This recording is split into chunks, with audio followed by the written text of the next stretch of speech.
جناب محسن نقوی صاحب کے بارے میں آپ اور میں بڑی اچھی طرح جانتے ہیں کہ محسن نقوی صاحب کی ہمدردیاں کس کی طرف ہیں۔ اس کے بعد پھر ان کی کابینہ میں ایسے لوگ ہیں جو ہمیشہ ہمیں پاکستان مسلم لیگ نون کی سائیڈ پہ نظر آتے رہے، اور اسی کابینہ کے یعنی جو پنجاب کی کابینہ ہے اس کے وزیر عامر میر صاحب ہمارے ہمکار بھی رہے ہیں، لیکن جس طرح وہ باقاعدہ طور پر پاکستان تحریک انصاف کے خلاف ایک پوزیشن لے کے بات کرتے رہے ہیں بطور وزیر،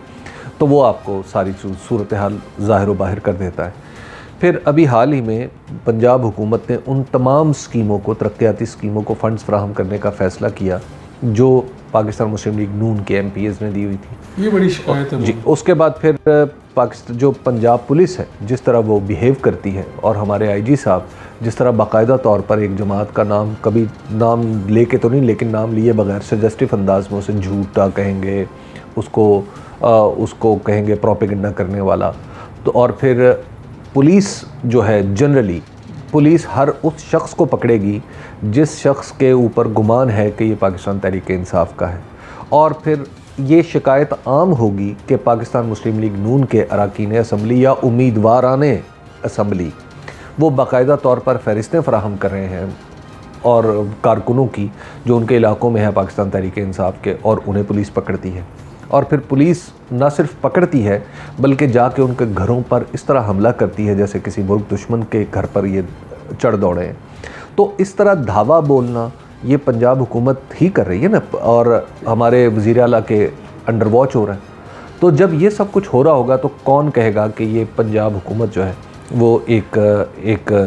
یوں کہ غیر جانبدارانہ حکومت ہے۔ یہاں تک پیپلز پارٹی بھی شاید یہی چاہتی تھی پنجاب میں۔ اب آ جائیے نگران میں اصل جو وفاق میں یہ تاثر پیدا ہوا ہے، اور اس میں پیپلز پارٹی کا تاثر بڑی حد تک درست ہے۔ آپ دیکھ لیجئے کہ وزیر اعظم کے پرنسپل سیکریٹری کون ہیں؟ جناب توقیر شاہ صاحب۔ توقیر شاہ صاحب پہلے کیا تھے؟ وہ پہلے شہباز شریف صاحب کے پرنسپل سیکریٹری تھے، اور اس کے بعد آپ کو یاد ہے 2014 میں توقیر شاہ صاحب کو باقاعدہ طور پر کچھ بچانے کے لیے یہاں سے بھیجا بھی گیا تھا، ملک سے باہر بھی بھیجا گیا تھا 2014 کے بعد، کچھ یعنی کہیں ان کے اوپر کوئی مقدمہ نہ بن جائے، انہیں باقاعدہ طور پر باہر کی پوسٹنگ ملی تھی، یہاں تک ان کی حفاظت کی گئی تھی۔ احد چیمہ صاحب جو اس وقت بھی کیبنٹ کا حصہ ہیں، ان کے ساتھ زیادتی ہوئی، جو کچھ بھی ہوا وہ ایک الگ معاملہ ہے، لیکن اس پورے ایپیسوڈ میں ان کے اور پی ایم ایل این کے درمیان ایک بہت ہی گہرا تعلق ابھر کے سامنے آئے، اور پھر وہ بعد میں انہیں انعام اکرام کے طور پہ ان کو اور درست کیا۔ ظاہر ہے جب وہ نوکری چھوڑ چکے تھے تو باقاعدہ طور پر انہیں شہباز شریف صاحب نے اپنی کیبنٹ کا حصہ بنایا، اب وہ نگران حکومت میں بھی بیٹھے۔ اور فواد حسن